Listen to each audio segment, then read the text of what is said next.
Chosen one, on August 13th, the person who humiliated you may begin to recognize a strength in you that their cruelty could not destroy. You have felt the change in the room before anyone spoke, the sudden quiet after your name was mentioned, the hesitation in someone who once treated your pain like entertainment. Your shoulders remember what your mouth no longer explains. You remember being reduced, dismissed, mocked, or made to feel small, and yet something inside you kept standing. The question is not whether revenge will arrive, but whether you will remain tied to the person who wounded you while life teaches you to walk free. If you have sensed that this season carries meaning, but cannot name what is changing, the call of the chosen, a 30-day journey, can help you identify the season you are living and understand why it feels so significant without turning every silence into a prophecy. To access the ebook, go now to the top of the comments and click the link in the pinned comment. You do not need to chase the one who humiliated you to prove that you have grown. Your next strength will be measured by the peace you protect when their fear becomes visible. Perhaps you woke before the alarm, with the old conversation moving through your mind. You could still hear the tone they used, the laugh that made your dignity feel exposed, or the words that were spoken in front of people who chose silence.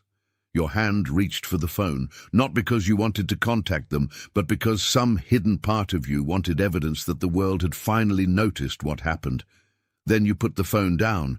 That small decision carried more strength than you realized. The person who humiliated you trained you to look outward for their regret. But healing begins when your attention returns to your own breath, your own work, and your own relationship with God. You may still feel heat in your chest when their name appears. You may still rehearse what you should have said. That does not mean you are weak. It means your heart is learning that justice does not require you to remain in the courtroom of their opinion. The title of this message is not a guarantee that a particular person will confess, apologize, or suffer on a certain day.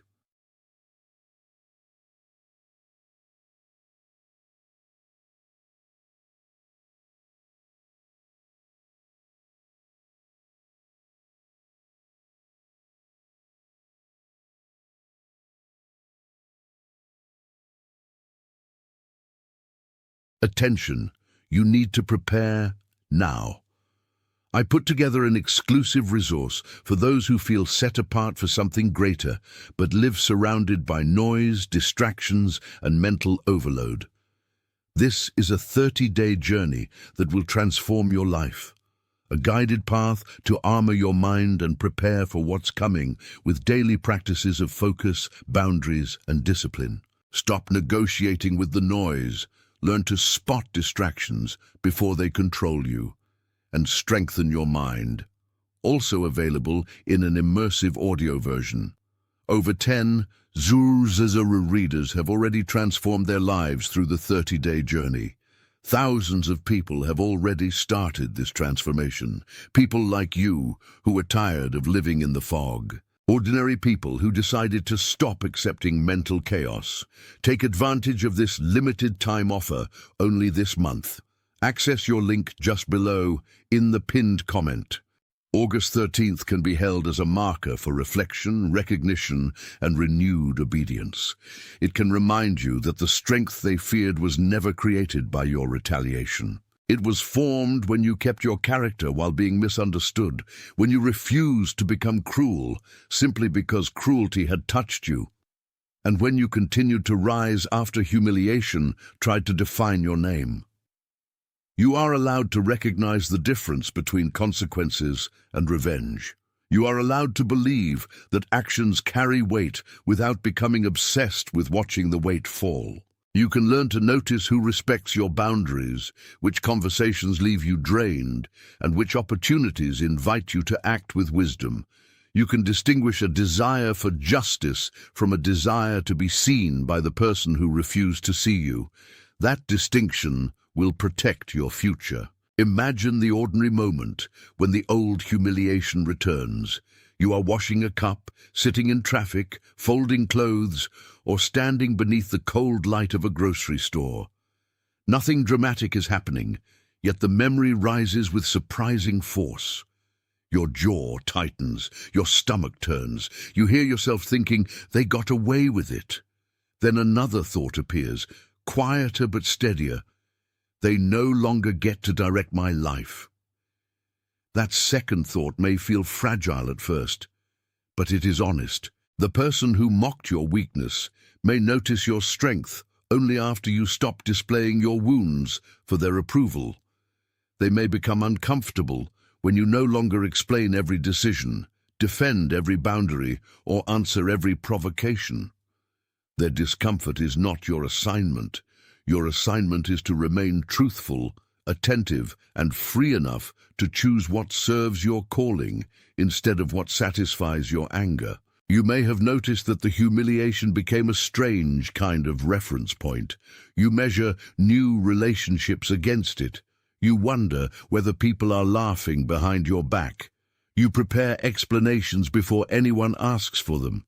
You enter a room already expecting to be misunderstood. This is why discernment matters. Not every person who disagrees with you is trying to destroy you, and not every person who smiles at you is safe. The wounded part of you may confuse caution with isolation or forgiveness with renewed access. Waiting without understanding can make every closed door feel like punishment and every delay feel like abandonment. Many readers who arrived feeling confused or tired of waiting said the material helped them understand their season more clearly, organize their prayers, or stop interpreting every silence as abandonment. If you need help distinguishing waiting, preparation, closure, redirection, rebuilding, and a new beginning, The Call of the Chosen. A 30-day journey offers a grounded companion for recognizing the season and responding with clearer faith. To access the ebook, go now to the top of the comments and click the link in the pinned comment. Your story is not required to remain organized around the person who injured your confidence. The next part of your life can be shaped by discernment rather than by their memory. Opposition often arrives through false urgency. Someone provokes you and suddenly you feel pressured to respond before you have prayed, slept, or understood what you truly want. A message appears with a sharp sentence. A mutual acquaintance mentions the person's name. A photograph reveals that they seem happy while you are still carrying the aftermath. Fear tells you that silence means surrender, that restraint means weakness, and that mercy means allowing the same behavior again. But urgency is not always direction. Sometimes it is simply the old wound demanding a familiar performance. The person who humiliated you may have expected you to remain reactive because reactivity made you easier to control. When you pause, you interrupt the pattern. You do not need to make a spectacle of your transformation. You need to make decisions that remain wise after the emotion has passed. David knew what it meant to be pursued, misunderstood, and treated as a threat before he had the opportunity to become what he was called to become. When he stood near Saul and had the chance to answer violence with violence, he had to confront a question deeper than revenge. What kind of person would he become if he allowed another person's fear to govern his hands? Your life may not resemble a battlefield, but the question can meet you in a text message, a family gathering, a workplace, or a private memory. You can refuse to use someone's weakness as proof of your superiority. You can protect yourself without cursing them. You can leave a conversation without announcing your departure. David's restraint did not erase the injustice around him, yet it kept him from becoming shaped by the same spirit that wounded him. Your strength is not proved by how much pain you can return. It is proved by what you refuse to carry forward. When you ignore the signal inside you, the same cycle can repeat with different names. You may keep choosing people who praise your usefulness but dismiss your needs. You may keep entering rooms where you must perform for basic respect. You may call exhaustion loyalty and call fear discernment. You may wait for the person who humiliated you to validate the worth you were supposed to receive from God, from healthy community, and from your own honest self-knowledge. Over time, the body grows tired of defending a life the mind refuses to change. Sleep becomes shallow, prayer becomes a negotiation. Small decisions require enormous energy because every choice is secretly asking whether someone else will approve.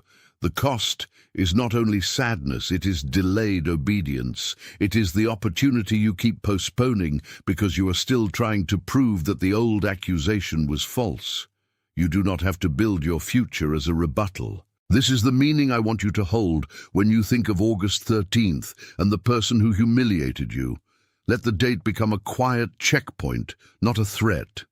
Ask whether you are still carrying their voice into rooms where they no longer belong. Ask whether your strength is becoming more visible because you are more grounded, not because you are louder. If a simple confirmation helps you mark this threshold, type the words 888 in the comments, then return to the message. Let it represent the decision to stop measuring your worth by another person's reaction. You are not asking a number to control events, and you are not forcing karma to perform on command. You are naming a personal commitment to remain awake, steady, and willing to let consequences unfold without making vengeance your daily occupation. The deeper conflict is not only what they did to you, it is what their behavior taught you to believe about yourself. Humiliation can plant a private sentence that says you must earn respect by becoming impressive, untouchable, or impossible to criticize. You may begin to overwork, over-explain, overgive, and over-prepare because some part of you is still trying to prevent another public wound. Then strength becomes a costume instead of a place of rest. You look powerful while feeling exhausted. You sound certain while privately asking whether anyone would stay if you stop performing. The root pattern is not a moral failure. It is an invitation to notice where protection has become imprisonment. You can honor what happened without allowing it to become the author of every future relationship, decision, and prayer. The person who humiliated you may have exposed a wound, but they do not have authority to name its healing. Recognition alone is not enough when the old pattern keeps entering your calendar, your relationships, and your private thoughts. When you know you need a practical way to reflect, pray, discern, and identify the next faithful step without reacting from panic, the call of the chosen, a 30-day journey can serve as a steady companion for that work. It can help you place your questions in order, distinguish fear from direction, and make a decision that is faithful even when the outcome remains unseen.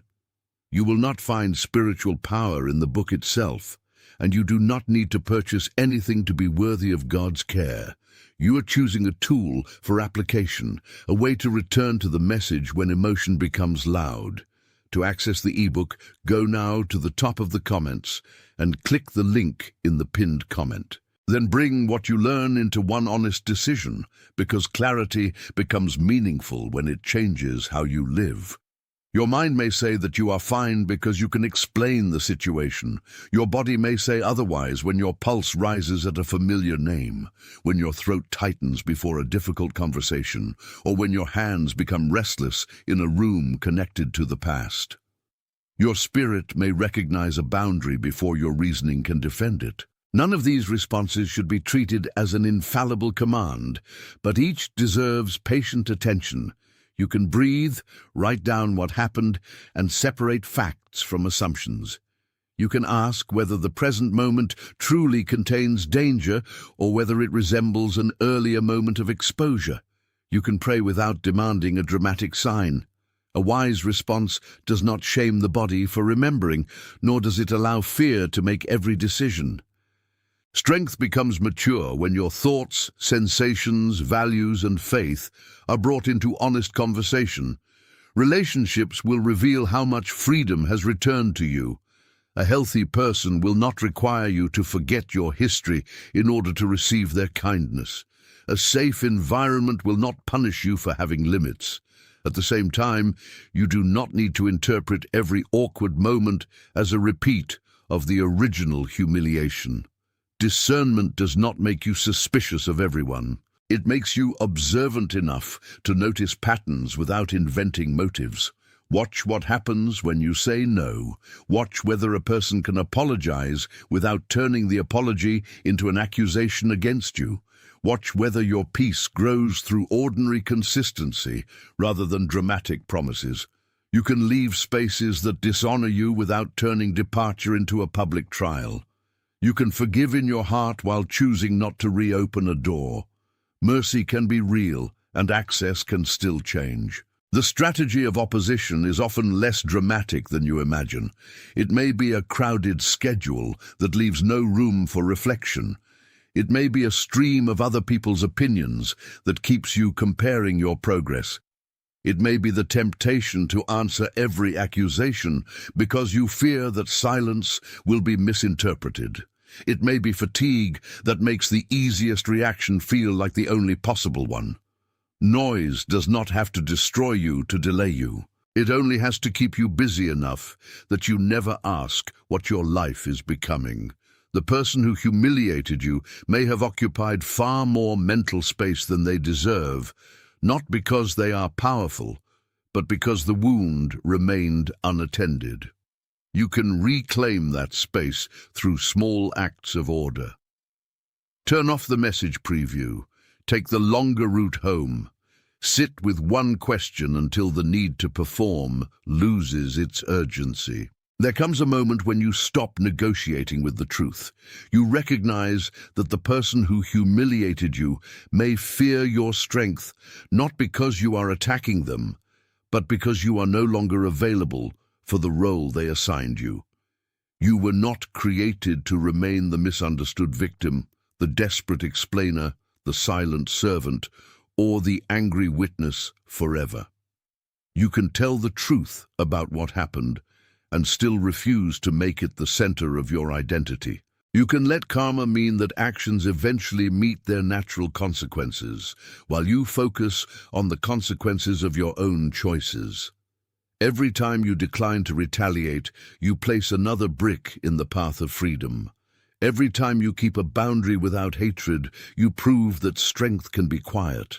Every time you choose a future decision over an old argument, you become less reachable by the humiliation that once controlled your inner weather. For the next few moments, imagine a river moving beneath a layer of ice. From the surface, everything appears still. The river seems silent, held in place by a cold that has lasted longer than expected. Yet underneath, the water continues to move with patient force. This is the image that can help you understand your strength. Your life did not stop because one person misnamed you. Your calling did not disappear because someone laughed at what they did not understand. Beneath the visible silence, formation continued. You learned, you endured, you became more discerning. You discovered which parts of your confidence depended on applause and which parts could remain when applause vanished. The river does not need to argue with the ice. It keeps moving, and its movement changes what surrounds it. There were seasons when your strength had to develop beneath the surface. You could not announce every lesson, because some lessons needed to become character before they became language. You could not explain every boundary while you were still learning why it mattered. You could not show everyone the work God was doing in you, because exposure would have invited the same voices to interfere with a process they had already mocked. Hiddenness was not proof of abandonment. It was a place where your motives could become clearer. Beneath the visible struggle, you learned to notice the difference between being admired and being respected. You learned that applause can be loud, while peace is often quiet. You learned that the person who humiliated you saw one moment and assumed it was your whole identity. Your strength grew beyond their limited description. The ice formed through pressure, coldness, and time. It gathered where words had been withheld, where apologies never came, where people chose convenience over courage. Each layer seemed to confirm that nothing would change. You may have looked at the frozen surface and concluded that your future had been sealed by what happened. But the river was never defined by the ice. It was only passing through a place where movement became difficult to see. Your anger, grief, and confusion were not proof that you had failed spiritually. They were parts of the landscape through which you had to keep moving. The danger was not that you felt pain. The danger was believing that pain was the only evidence available about your future. The person who caused the wound may have created the cold, but they did not become the source of your life. Then small openings began to appear. A conversation no longer produced the same panic. A memory returned without taking the entire day. You found yourself working, praying, resting, and laughing without immediately wondering how the person who hurt you would interpret it. The ice did not vanish in one dramatic moment. It weakened through repeated contact with what was moving beneath it. Your truth became warmer than the false identity assigned to you. Your boundaries became clearer than your need to be approved. Your strength began to rise into visible choices. Someone may notice this and call it arrogance because they benefited from your self-doubt. Someone may call your distance cold because they were comfortable with your availability. Their interpretation does not reverse your movement. You are learning to let your life speak through consistency rather than through confrontation. At last, you recognize the river not by the noise it makes, but by the direction it keeps. You do not have to force the ice to admit that water exists beneath it. You do not have to stand over the frozen surface demanding an apology from winter. You only need to remain connected to the movement that has been sustaining you. The person who humiliated you may sense that you are different because you no longer return to the same emotional location whenever they appear. You can remember without re-entering. You can acknowledge without surrendering. You can release the desire to watch karma act and still trust that life contains consequences beyond your control. If this image meets something honest in you, type "I am moving forward" in the comments, then return to the message. Let the phrase point to a direction, not a performance. When you return from the image of the river, you see the title more clearly. The person who humiliated you does not need to tremble before you become strong. Their fear, if it comes, is not the foundation of your identity. Your strength is the ability to remain present when provoked, to choose truth when exaggeration would feel satisfying, and to leave the old stage without waiting for the audience to applaud. Karma can be understood as the natural meeting between actions and consequences, but you are not required to supervise that meeting. Your work is to steward your words, your access, your attention, and your next decision. You may still desire an apology. You may still wish someone had defended you. Those wishes can be acknowledged without being allowed to control the direction of your life. One practice is to create a private record of facts and meaning. In a quiet place, write what happened using only what you know occurred, without adding motives you cannot prove.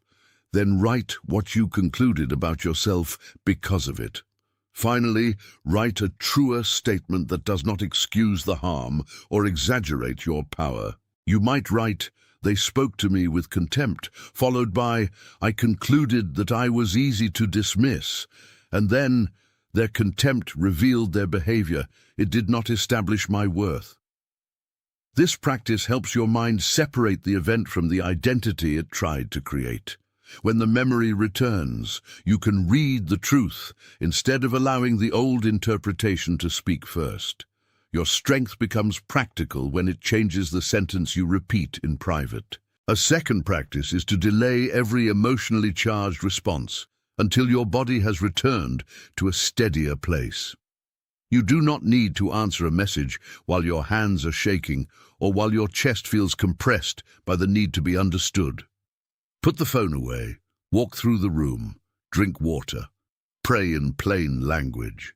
Ask, "What response will I respect tomorrow morning?" The answer may be a clear boundary, a brief correction, no response, or a request for a conversation in a safer setting. Delay is not cowardice when it protects wisdom. You are not surrendering your voice by refusing to use it impulsively. You are making sure that your voice belongs to your values rather than to the person who once trained you to react. Protection may look like a changed rhythm. You may stop attending gatherings where humiliation is disguised as humor. You may limit the information you share with people who carry it carelessly. You may choose not to explain your plans until they are stable. You may decline a meeting that has no purpose except to reopen an old conflict. These limits are not punishments. They are ways of making room for peace to become ordinary again. A closed door does not always mean rejection. Sometimes it means the room no longer supports your growth. You can be kind without being constantly available. You can release resentment without offering another opportunity for disrespect. You can wish someone well from a distance. The strength that matters now is not the strength to endure everything, but the strength to recognize what you no longer need to endure. There is one decision waiting beneath all the others. You must decide that your future will not be organized around proving the past wrong.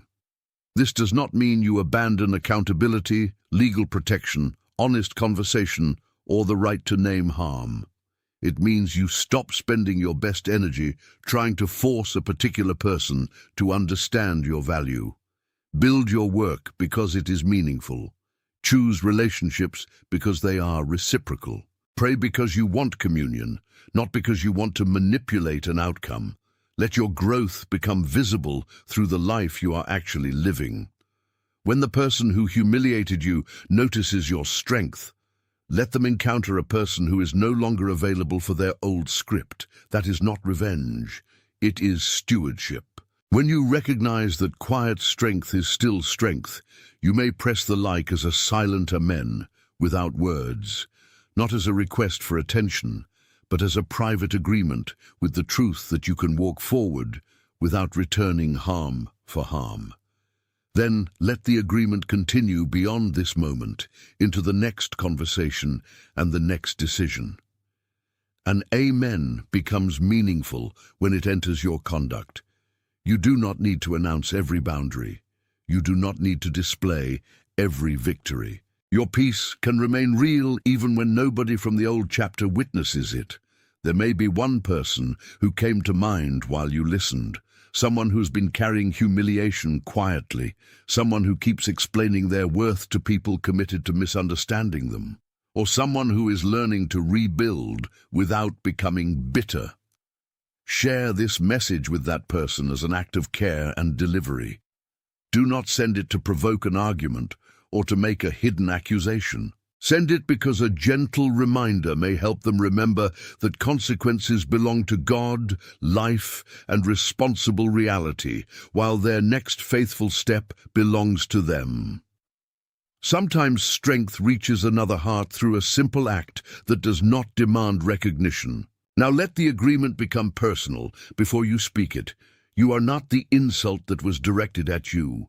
You are not the room where people laughed. You are not the silence of those who failed to defend you. You are not required to become harsh in order to become unshakable. You can be chosen for a life of truth without treating yourself as superior to others.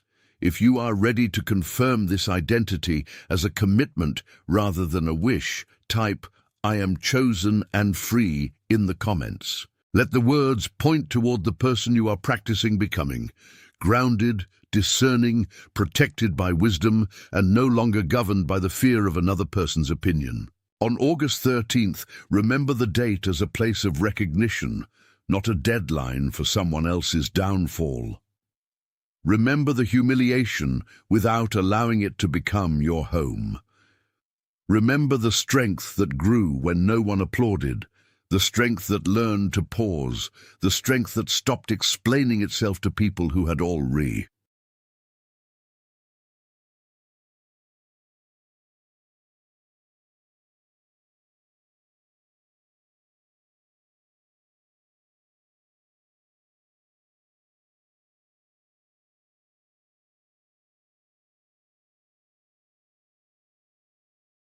Attention, you need to prepare now. I put together an exclusive resource for those who feel set apart for something greater, but live surrounded by noise, distractions, and mental overload. This is a 30-day journey that will transform your life. A guided path to armor your mind and prepare for what's coming with daily practices of focus, boundaries, and discipline. Stop negotiating with the noise. Learn to spot distractions before they control you, and strengthen your mind. Also available in an immersive audio version. Over 10 Zuru readers have already transformed their lives through the 30-day journey. Thousands of people have already started this transformation. People like you who are tired of living in the fog. Ordinary people who decided to stop accepting mental chaos. Take advantage of this limited time offer only this month. Access your link just below in the pinned comment.